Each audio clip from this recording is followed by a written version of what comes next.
back to another Cool-Kegs Productions presents Conspiracies, Monsters, and More. Today we're going with a more.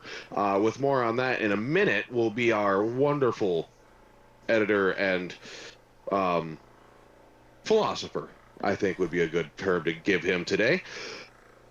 As everyone knows, before we delve too deep, do us a big favor, give us a like, hit that subscribe button, and bash that noti bell so you can get notifications on all of our new projects.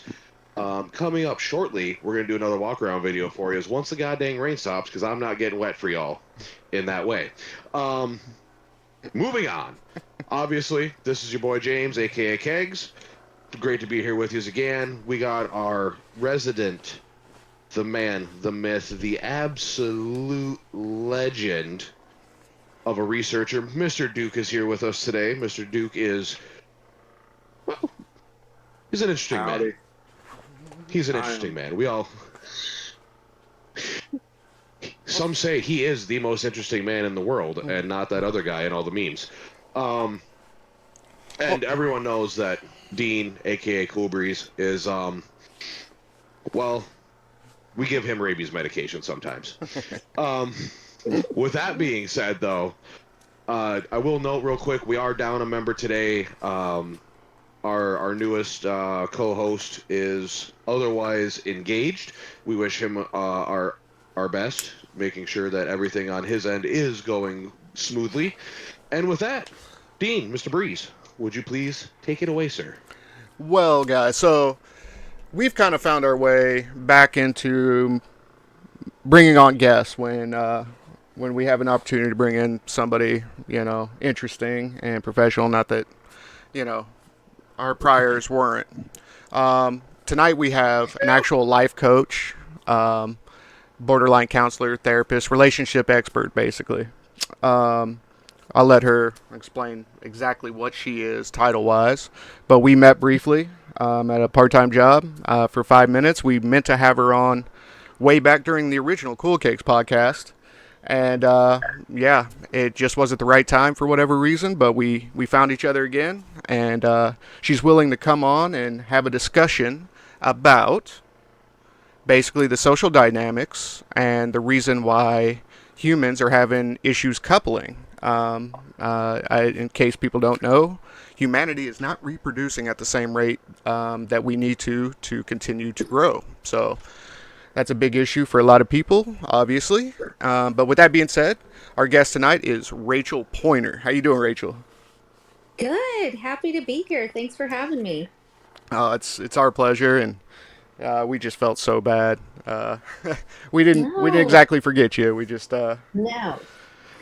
Hey, everything's meant to be, and I really am such a believer that things happen at the right time. And if it doesn't happen, like tonight, for a minute, for because of internet stuff, we thought it wasn't going to happen, and I was completely at peace because I really do have that trust that things happen at the right time. So this is perfect. well, I was full on rabies. I was not happy. So a quick modem Medication's change. on its way, sir. I got it on airdrop. That's right. A quick modem change. Thankfully my little brother knows more about computers than I do.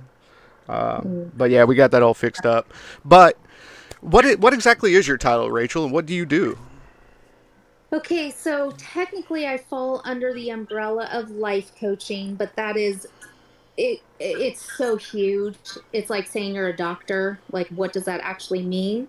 So the modalities that I'm actually certified and trained in are hypnotherapy, timeline therapy, and NLP. Um what that boils down to is I'm incredibly curious about why humans do what they do, and especially how they can change. That's what got me into this, because I had severe anxiety, specifically social anxiety. I had very low confidence, and at the same time I absolutely loved people. And I just remember from, like, gosh, probably 13, 14 years old, having this feeling like I really wanted people to feel valued and seen after being with me. So couple that really big desire with social anxiety, it's not a good match. And so I did all the things that I knew to do, what people told me to do, but I still didn't find freedom. And so it sent me on this journey of trying to figure out what are the missing pieces. And for me, the missing pieces were understanding human psychology, how the brain is wired, how we how the subconscious works, and then how change can actually happen. And so that's what kind of, and then once I found those processes and steps and the understanding behind it, I was like, why doesn't everybody know this? And so that's what kind of uh, put me on the path of the work that I do now. Well, that's fantastic. That's absolutely fantastic. For everybody that's not looking at the screen, if you're interested in Rachel and her work, all her information will be on the screen. Just throwing that out there for those just listening. So, Yeah. well, And when it comes, yeah, go ahead. oh, I was just curious. So basically, I think it's important to understand. I think I ran across you again on your TikTok, and Hmm. I think you had posted something basically where women were increasingly becoming more unhappy, and Yeah. um, I think at the time I threw out there that men are as well to a degree, Yes. and Yeah. I guess from somebody that's a little bit more of an expert on this, why do you think that Hmm. is from both sides? Real I quick, think, Rachel, before you answer that, may I pose something to that question? yeah, And you can give us your expert opinion on it? absolutely. Okay. So, because I did, case everyone has forgotten, I have college credits and I'm almost to a degree for like criminal justice area. Okay. So I have victimology, criminology, sociology, basically all of the ologies that are associated with criminal justice. Okay. And so we were working on a paper, and we were posed a similar question, Hmm. and my answer was, that it's part of, I guess, the degradation of man in general, humanity. Mm-hmm. But at the same time, I feel like the cause of that is a lot of this new. And I'm going to wade right in here, and a lot of people aren't going to like this, and you can go ahead and tell me you don't like it in the comments below. However, I feel like a lot of this has to do with this newer age outlook of full inclusion, Mm-hmm. and the lighter hand being forced upon men when raising their children, Yeah. because now we're looking at a lesser version of what we're calling men, Mm-hmm. Well, and like, the can I women are suffering for that. You know what I let? mean? Mm-hmm. Here's my take on it. All right, on the first person I asked out in high school, when I went, the first date was at her house for dinner, which is something you don't see anymore. But at Yeah. dinner, the first question posed to me from the dad was, "Are you an Auburn or Alabama fan?" Mm-hmm. And this was a very major deal that you had to answer that question right. You Mm-hmm. know, and luckily her brother was in my class and we were friends, so I knew they were Alabama fans. So I said Alabama, which I was an Alabama fan. So, but I feel like that nowadays men don't have that. They're not put on the spot like that, Mm. where they have to I don't know, show their. They have to man up basically Right. from the Yeah. outset.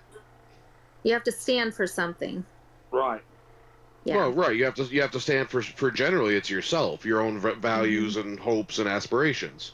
Mm-hmm. And nowadays, that none of that's there. No one wants to have those anymore because of either the advent of technology. I mean, look at us with Mm-hmm. a YouTube channel. I mean, heck, when I was a kid, what the hell was YouTube? You know what I Yeah. mean? We didn't even hardly know what dial-up was at that point. Right. And then now, not only is there an overstimulation of information that I Mm-hmm. don't feel like the human brain was ever meant to have, but now we have so many differing opinions, and everyone's opinions out there on the internet like it's some kind of a fact. Yeah. You know, and I don't. I'm a very firm believer in form your own opinions based on the facts that are in front of you. Yeah. And I mean, the facts are in front of me. Is the men of today are a very sad imitation and a shadow of what they once were. I mean, even 50 years ago. Mm-hmm. I mean, I mean, a great example is World War II. Mm-hmm. We had men Well, lying about their age, boys still lying about their age so they could go fight for their country in a war. And then nowadays we have men lying about their gender so they can go peep at women in a bathroom. Yeah. The distance we have crashed is it's appalling to me. Yes.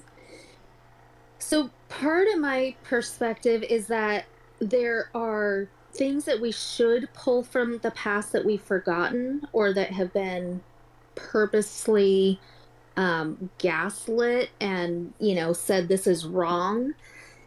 And we need to revive those. And then there's other things that have been dysfunctional for centuries, and we need to move into a healthy new reality. And so I don't think any of us want to go back to the 1950s because, a lot of women do want to go to work or they do want to have a voice or to be able to vote. And I think that's fabulous.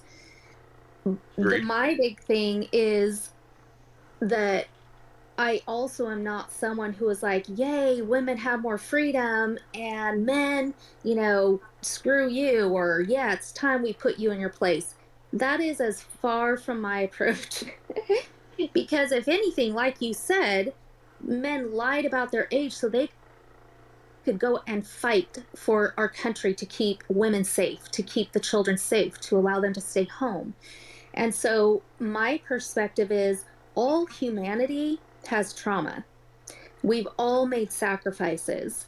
And just like I'm not going to sit here and say, let's all compare our childhood stories and see which is worse.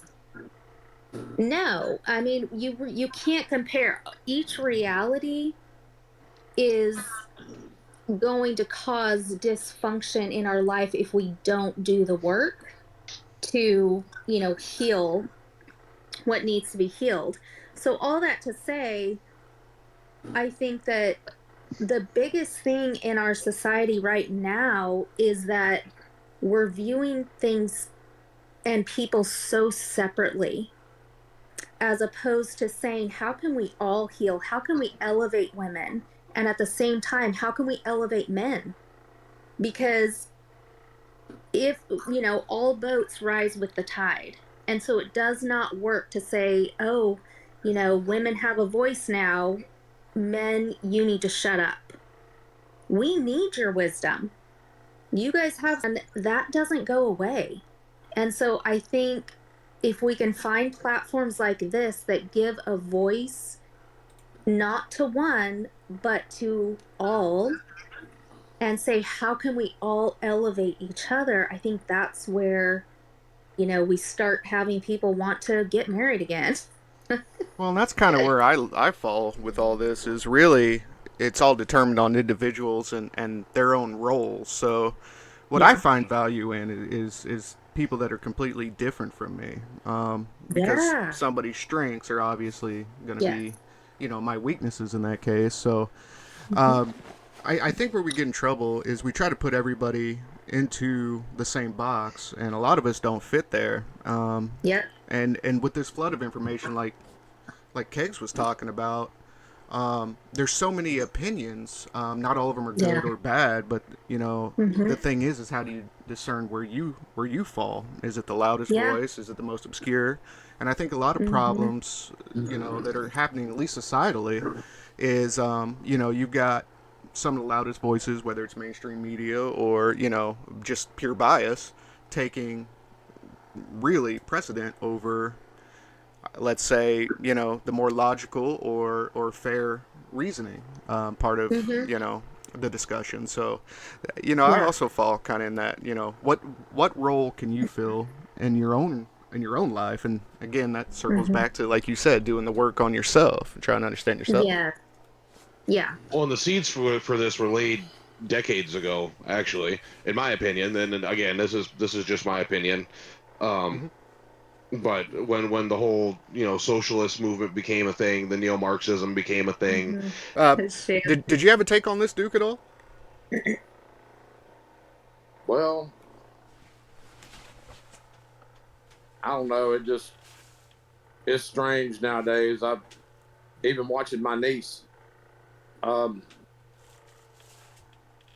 I'll see her sitting beside a friend of hers, and they're communicating by phone. Mm-hmm. Yeah. And I'm like, wow, wow, y'all are sitting side by side. Mm-hmm. That's yeah, I totally get it. Well, and I mean this kind of all circles back to kind of our forte. We're in the conspiracy and more realm here, but Mm-hmm. is it designed or is it just happenstance? Because personally, I think the internet will be. It already is the death of humanity. Yeah. But I'm a fatalist, but I'm an optimistic one. I hope. There was a study on that. I'm back, y'all. By the way, that Well, was weird. well, hey there. But no, there was a study on that's and it's and there's a bunch of theories out there from a lot of psychologists and well-renowned ones, stating that the access we have to our partners in today's society is what's actually leading to the downgrade of relationships. Because you think back Mm-hmm. in the earlier days of that, well, we're talking earlier days again, like pre-internet, we'll say well, like landlines, when that's all there was. And a lot of kids right now that might listen to this are going, landlines? What's a landline? Anyway, rotary I got phones. you. Um, but the husband, wife, whichever one worked or whatever, generally you could say it was the husband in those times. Pack their lunchbox in the morning, go to work. Give their If their wife happened to be up at that time, they'd love you, honey. See you when I get home from work, and that was it. That was their communication in the morning, other than maybe like quick little, hey, honey, don't forget milk, whatever. Yeah. or handwritten notes stuck on the refrigerator, like, hey, grab this, or hey, here, I packed your lunch for you, I love you, bye, blah blah blah. Mm-hmm. Now it's everyone's at your fingertips, and now Yeah. you're oversaturated with your partner. It's not just decompressing at the end of the day and discussing your day. You know what happens in real time almost. Yep. And so there's such an oversaturation of your partner that Yeah. you start to resent them because they are Mm-hmm. always there, and you do not get that space, whether it be the car ride home, whether it be a hunting trip with your buddies, a fishing trip, because that phone could ring. It's the old ball and chain, boys. I got to better answer this. And we say that jokingly, but it's still, when you start using verbiage like that, is when the thoughts are starting to occur. Well, I'm so glad you brought that up, buddy, and I'll tell you why. Because I've often thought about this, especially on this subject. Um, Imagine what it was like back in medieval times, even prior, like Scipio's time, for example, Duke. Soldiers went off to war for years, didn't see their family, didn't Mm-hmm. see their children. Mm-hmm. And then we've worked our way up till the 1950s, 40s, the baby boomers, all these people that, at least our age group idolizes.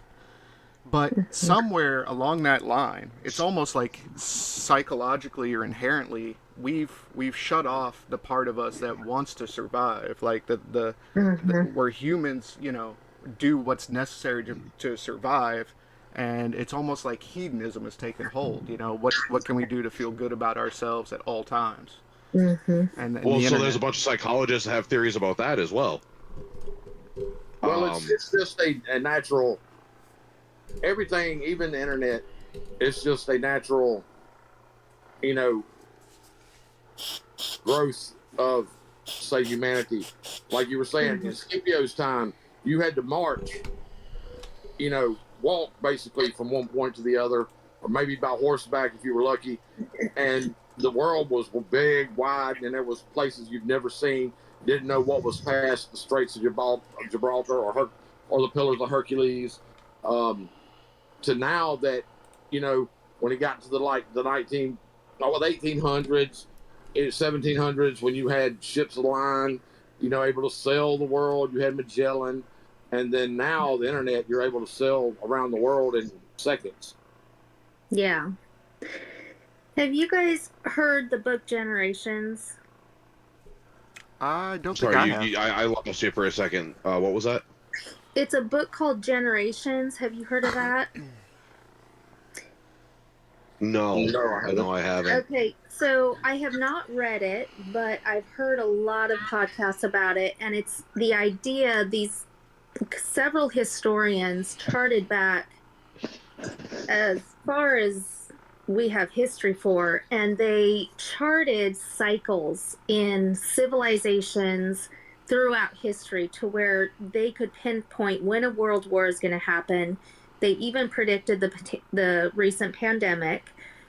And so in that book is the concept that weak generations produce weak people produce bad times produce Strong people. strong people, strong. Yep. Yes, so there's that cycle, and we are definitely in that Mm. season of weak people creating bad times, bad, low character, low morale. Everything is easy. And, I am an eternal optimist. And at the same time, my optimist does include the reality that sometimes we need something hard to show us how strong we are. And I think all of the nonsense going on in our culture would immediately evaporate with something really catastrophic. And I'm not World changing. speaking that into existence, but I think we've just forgotten what hard is. And so hard is becoming, I don't like the flavor of the day. I don't like my wife. I don't like, what this professor is saying. So it's become so tedious that we've forgotten, for one, how valuable human connection is. And I do believe, whether you call it a conspiracy or not, I don't know who is orchestrating it, but I do believe division is being pumped into our society and social media. Well, and And there's so many different viewpoints now that there's ideologies everywhere. If you're right. you use the example of you're in a classroom and a professor says something you don't like. Well, you can go find another professor has a completely different ideology that he is using a lot of the same source materials, but spinning it a completely different way. Yeah. And it's so hard to actually get down to that grit, as I like to call it, that layer where it's uncomfortable, but where Mhm. true thought happens. And that's where the theory that keeps springing to my mind is, so what's drastically changed in the relationship between men and women since, let's say, 1950s till now? Like, what's the most drastic thing that you can think of? Divorce. Well, that's linked to it. Anyone else want to take a shot? I just think it's the actual communication, the less face to face, and you can break up with somebody in a text message now, rather than having to face up to at least have to write a note or a letter, dear John letter or something. You don't have to do that. You can do it by text or. Does it That's a have good to do with answer. finances? No, ma'am. Hmm. I'm a big believer in this particular one myself. So the big gap that was bridged, I guess you could call it, was reliable contraception. Oh, uh-huh. So now, look at you go through the decades, right? You had, like, very rigid, your parents chose your partner, and that was Hmm. who you got married to, whether you liked it or not, and you had to be loyal to that person, and people were, and they raised their Hmm. families, and they did their duty. Hmm. And then on comes the advent, I want to say it was like in the late 50s, mid 50s, of actual true reliable contraception. And then we had Woodstock, and then we had the parties, and then we had rock and roll, sex, drugs, rock and roll, baby. And now the act of what used to be what helped create a true connection between you and your partner, a deeper understanding of each other, has now just been degraded down into a menial thing. It's just a Hmm. fling. It's a quick burst of serotonin and on to the next, or what have you. There's no true connection there anymore, because now we have a medium to create a quote safe sex environment. And you can really kind of watch the tumble down effect from that point to now.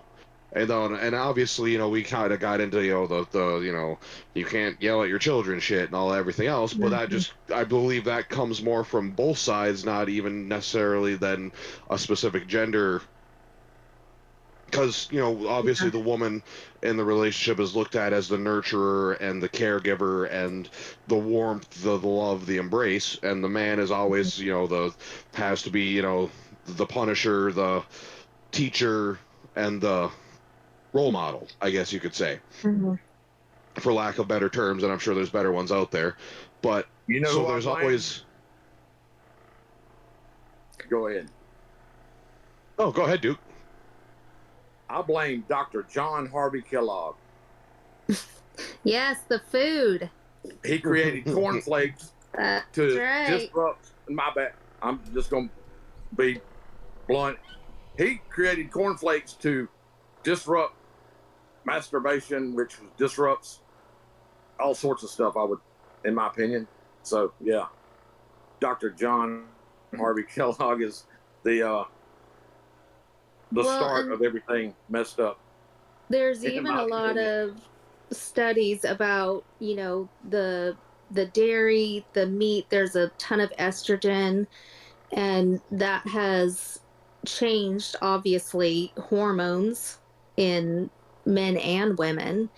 And so, again, I don't know if this is orchestrated or if this is, you know, um, what force is behind that, but you can't deny that it has taken effect. But you combine the food with uh, the poison that was pumped into the universities from the French philosophers decades ago, and Mm-hmm. we just started to see that really come to the surface in the last, you know 8 years.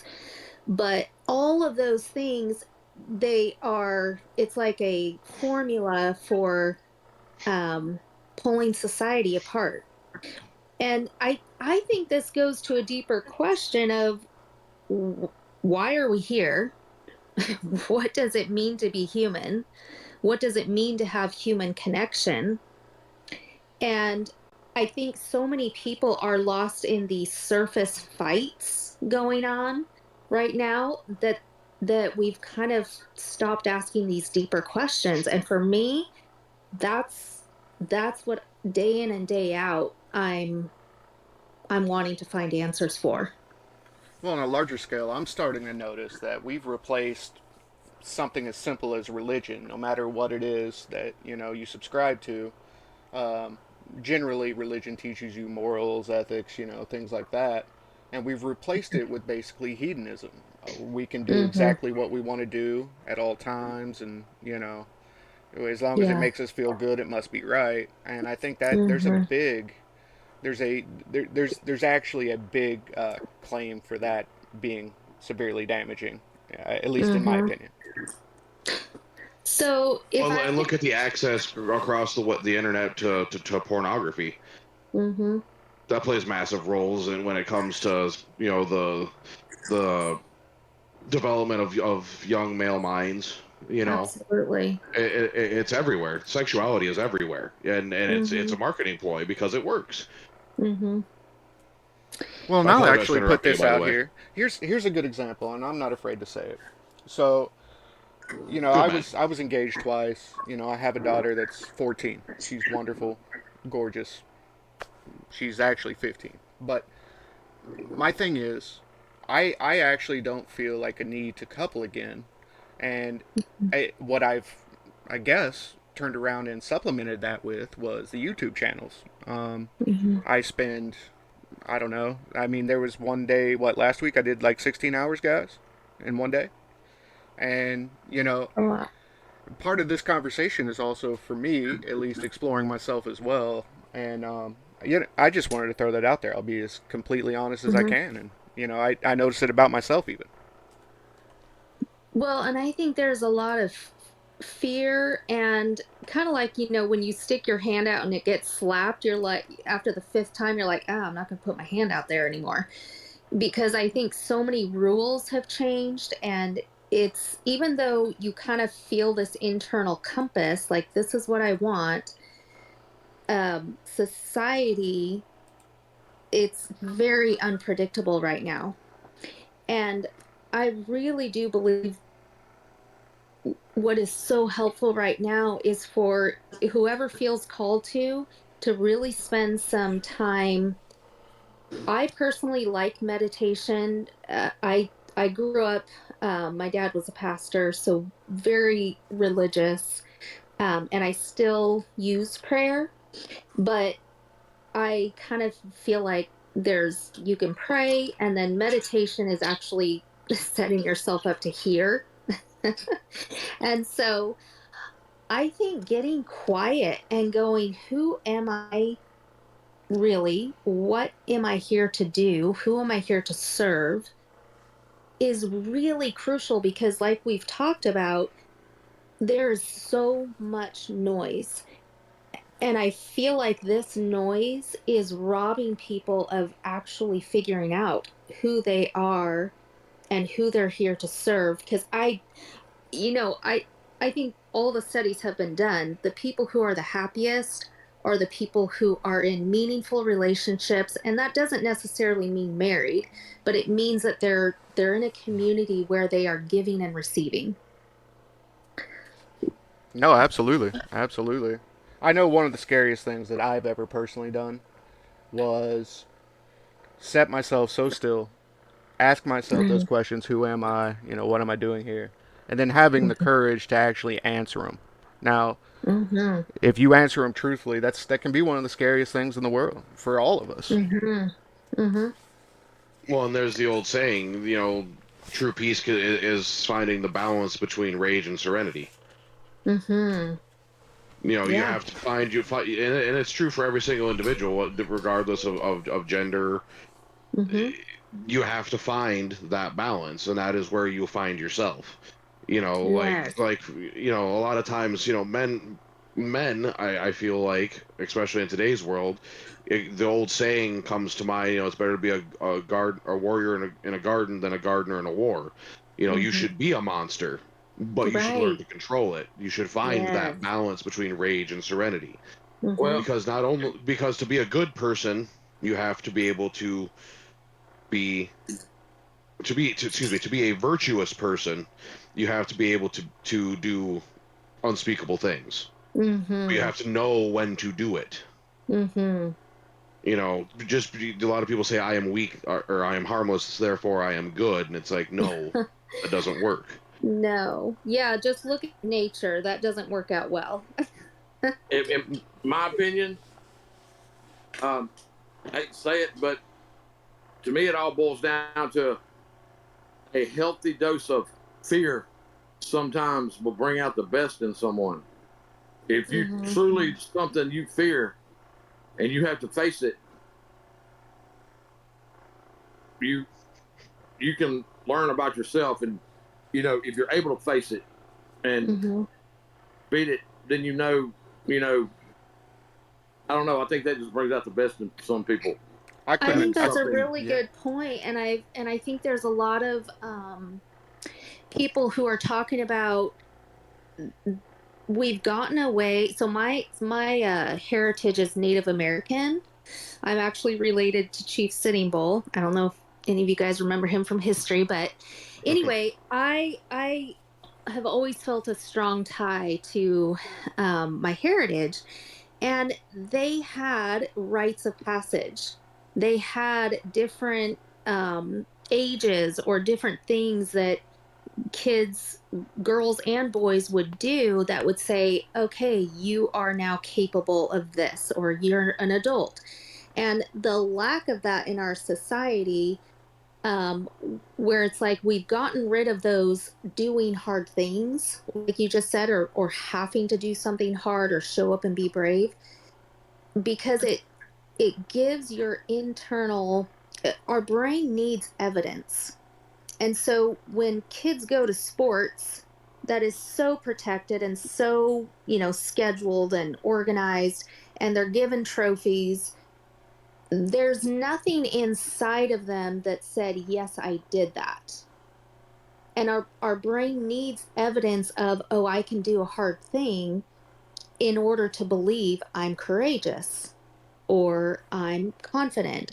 And so it's like this a lot of faux systems set up to say, oh, you're so good, oh, you're so this and that, in exchange for the old ways of really having to do something hard Yeah, in that. Well, it order doesn't give them to any kind of an pass the idea where test. they are on the hierarchy either.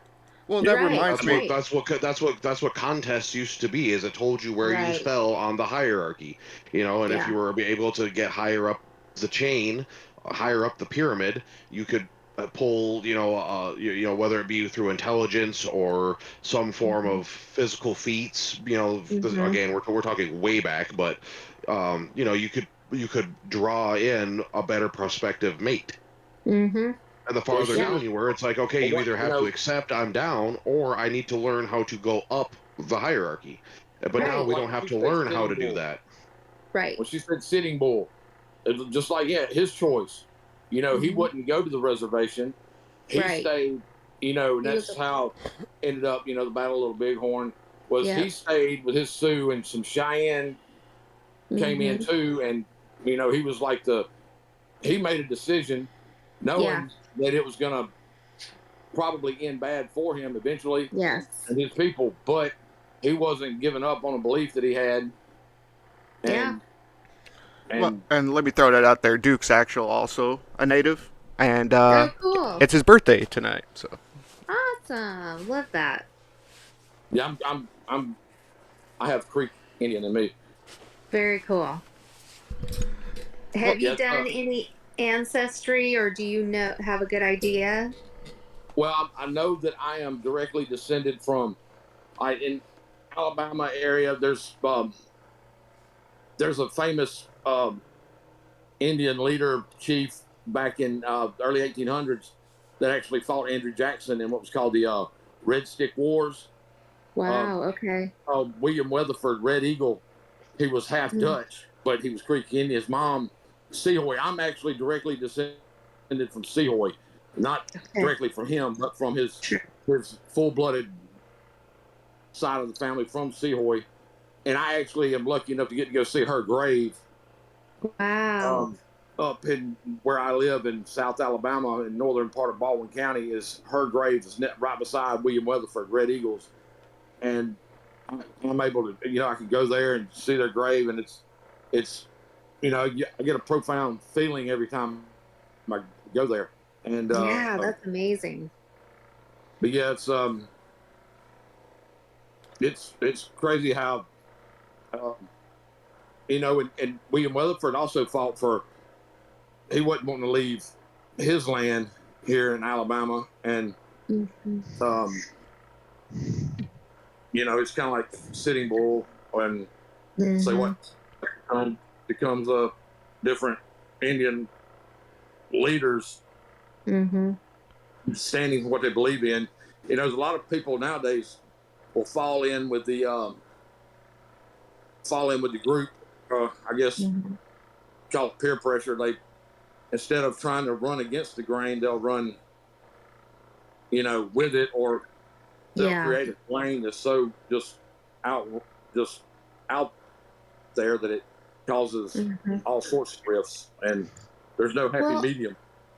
and I think one of the things that I see as so unhelpful and destructive is it feels like so many of these causes are against someone or something else. So, you look at politics, it's one party or the other for the most part, or racism or sexism. And it's like, in order to be a part of a party, you have to be against. And to me, that's just the antithesis of unity, community, how we build, grow. You cannot expand by tearing down. And I will say at the same time, I do believe some systems are crumbling, and I think they will crumble because they're not working anymore. But in my opinion, I don't spend a lot of energy focusing on things that are crumbling. I really want to be a part of conversations and ideas that are going, okay, what's the next way that we can do schooling or relationships or spirituality? What does that look like? How can we take from the past, learn from the dysfunction, the mistakes, as well as the wisdom? And again, I think that's something that is really doing us a disservice. Is we look at, or not we, but a lot of the woke community, or universities are looking in at history and going, this person, this general had slaves, and so we got to tear down the statue. And if we do it that way, then we also tear down a lot of wisdom. And so if we can learn from mistakes and see it for what it is, but then also be humble enough to go, I didn't live in that time. And like Jordan Peterson says, unless you can see yourself being a Nazi soldier, if you had been conditioned and grew up exactly the same way they did, then you don't have a good understanding of human psychology and how people are shaped. And so I think it takes a lot of humility to learn from history, the good and the bad, and then say, what can we create that's new? Well, Absolutely. that falls Well, and under. there's so much need for conformity nowadays. Everything needs to conform to something that, Right. Well, and it's. Go ahead, Duke. all these people taking away like the Native American, like the Washington Redskins, and Uh-huh. all that. I don't know any Native Americans that were ever offended by that. They were actually, Right. proud of certain aspects of it, Yeah. like and also, in my opinion, like you were saying, tearing down statues of certain people. Take I take into consideration Robert E. Lee. Robert Mm-hmm. E. Lee, one of the greatest military commanders in history ever.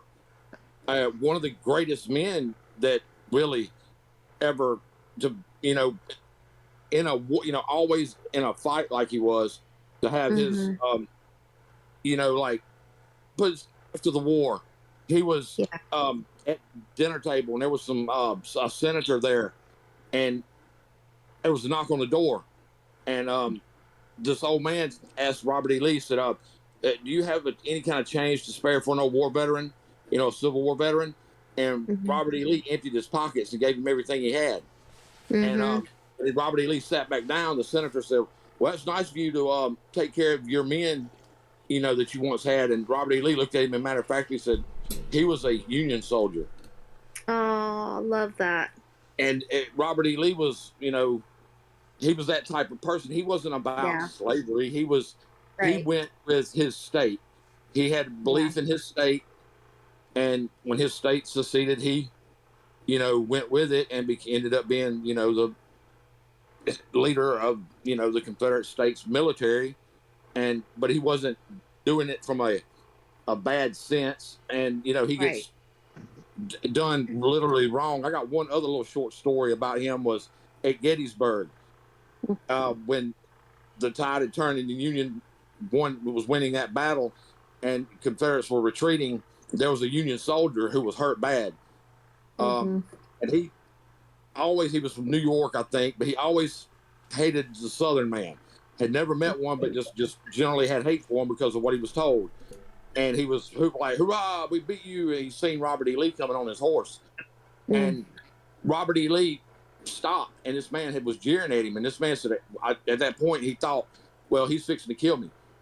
But Robert E. Lee got off his horse, had his water, gave the man some water, said, son, I really, truly hope you heal and you're able to live the rest of your life. Wow. And that man on the ground, the one that was hurt, said that he seen the look in Robert E. Lee's eyes, and that dude cried the rest of the time he was there until he was rescued and saved. He Wow. cried for what he was saying, what he had said, just by meeting that man. He had a whole different perspective.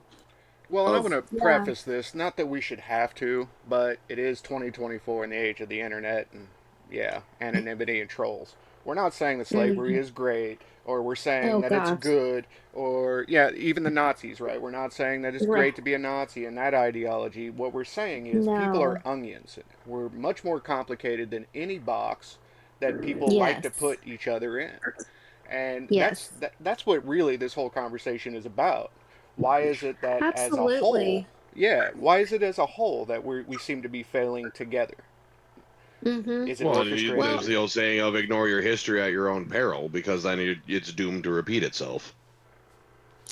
well, and two, I really do feel like it's incredibly ignorant to say if I was back, I can judge everyone in the past who had slaves because if I was back there, I would not have slaves. I think that is so ignorant and very it's dismissive of evolution, of consciousness, of becoming more aware. Have you guys looked at spiral dynamics? Um, Not It deeply. I looked into okay. It phi, but not spiraled. Well, are you talking about phi? I don't know what that is, but spiral dynamics has to do with levels of consciousness.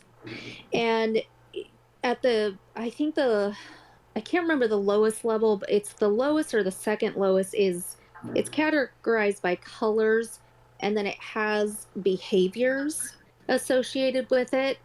And um, the red is, you know, protecting me, my tribe, everyone out there is wrong.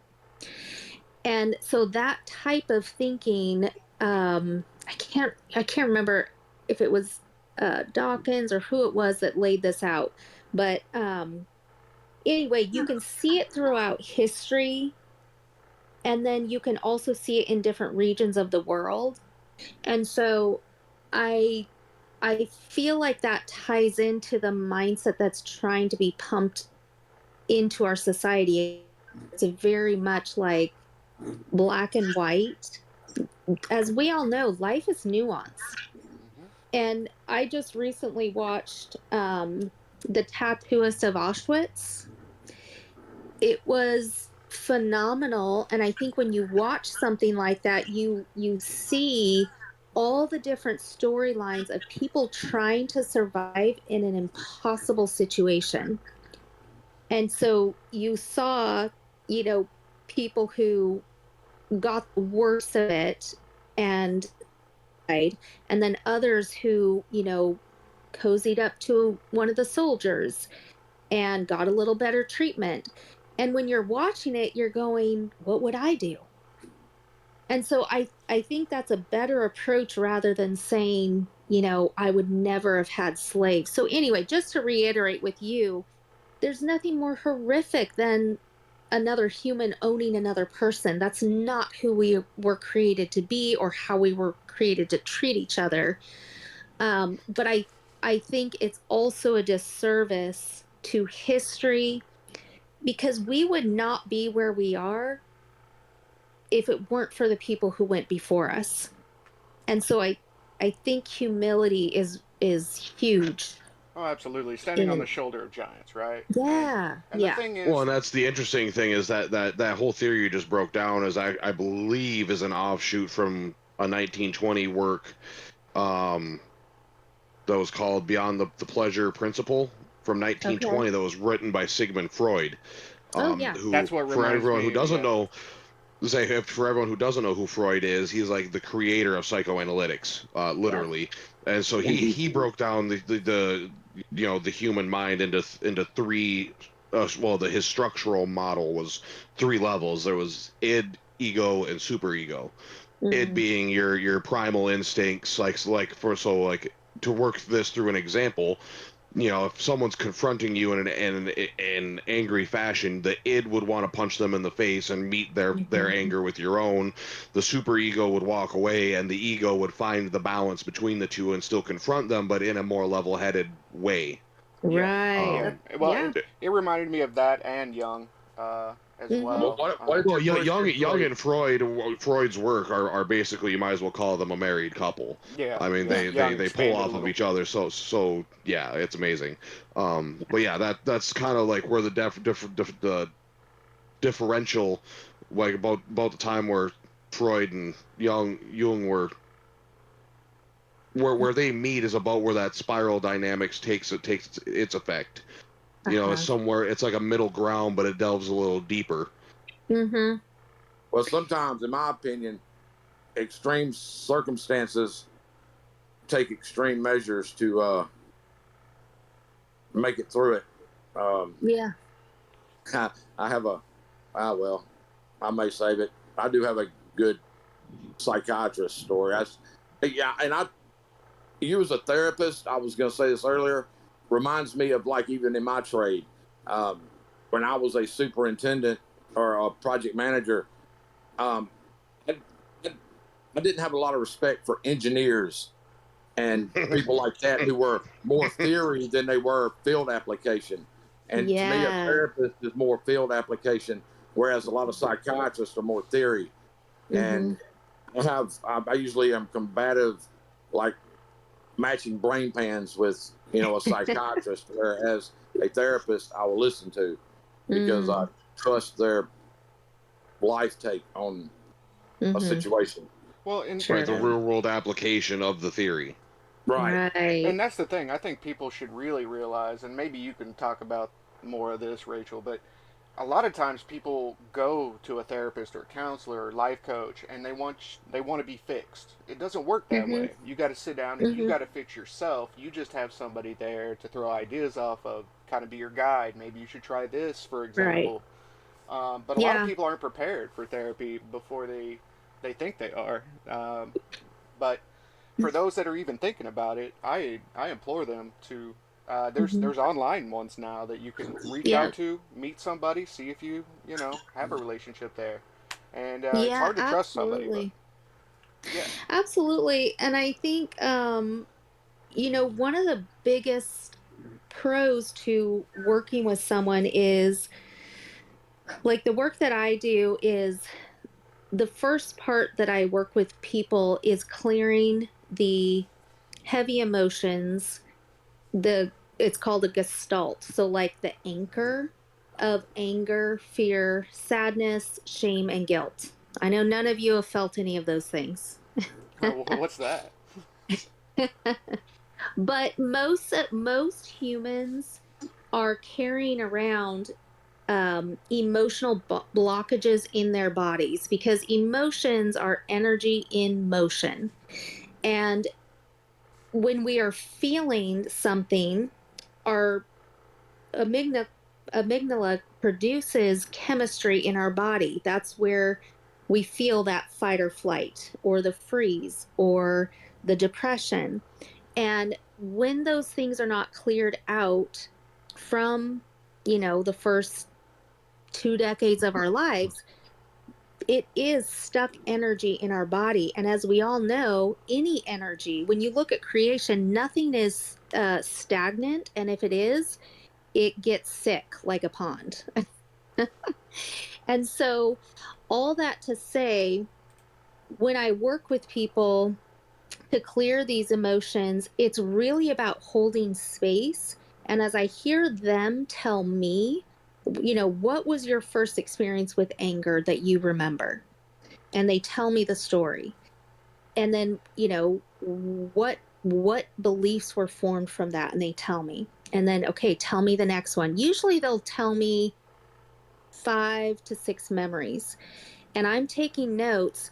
And what happens, and this is why it's valuable to work with somebody, because we're all kind of stuck in our stories. It's like you can't see the forest for the trees. Um, then I'm able to say back to them, okay, I see these 3 beliefs that you've said over and over through these memories. Not yet. You know what I mean? So it's like you need an observer who is not in the emotion of it to objectively say, oh, here's the belief. And then you see the person connect the dots. Oh shit, this is still playing out in my life. Yeah, in real time. Well, I tell you what, we're Yeah. reaching about that hour, but I did have a question. Do you do online life coaching or anything like that? Mo yeah, mostly since 2020, that's when I took my business online. And I still meet with clients in person, but I've met with clients from many other states, not out of the country yet, but yeah, everything over Zoom. And they can So, find you at rachelpointer.co. yep, And that's it. awesome. And I know you have a TikTok. I'm assuming. Do you have other socials? I have Instagram, although I'm focused more on TikTok right now. I'm kind of uh right now, based on the work that I've done with clients over the last 6 years, a pattern has emerged of the type of work. So I'm working on putting that in a course where people can do the work on their own if they want to. So that will be something that I'll be talking about mostly on TikTok. Well, I'll tell you what, man. I come across your TikTok, and every day, it either makes me think or puts a smile on my face. So be sure to check out Rachel Pointer there at TikTok. Gentlemen, final words, questions, Big Duke. Matt, I'm just impressed that, you know, I'm impressed with, she hit on the thing was she's an unbiased listener that can give an unbiased opinion or draw an unbiased conclusion from what someone's saying. She's not mentioning ink blots. That's the main thing. In my, that's, uh, but yeah, I like it. I, that's to me what a therapist should be, Mm. you know, Hmm. and I think that helps when somebody's able to talk about something to someone without worry of them having a sitting on one side of the fence or the other, so to speak. So, Mm. Absolutely. Yeah. so What about you, Cakes? Last questions, thoughts? Well, for first and foremost, Rachel, I'd like to say it's been a great time sitting down and having this conversation with you. Yeah. We want to thank you very much. I personally saw butterflies in the ink myself, but hey, we'll leave that to everyone else's conclusion. Um, Love it. uh, and I guess with that being said, y'all, don't forget the email is in the description. Shoot us your messages so we can go ahead and shout them out to the masses. I would absolutely love to have one for next week. So again, that email is in the description. We're gonna have links for all of Rachel's socials in the description as well. Happy to do Don't it again. forget to go over to yes, we will. Don't forget to jump over to the other part of Cool-Kegs Productions, the mag portion of the channel, Military Aircraft Guns and Gaming. We got some new stuff coming out on there. Go check that out. One more time, don't forget the like button, subscribe, and smash that noti bell for notifications of all of our future projects. It helps us out a ton, and it keeps you guys getting the content you want. If there's anything specific anyone wants to ask or see in the next episode, feel free to drop it in the comments below. And with that being said, we'll see you guys down the road.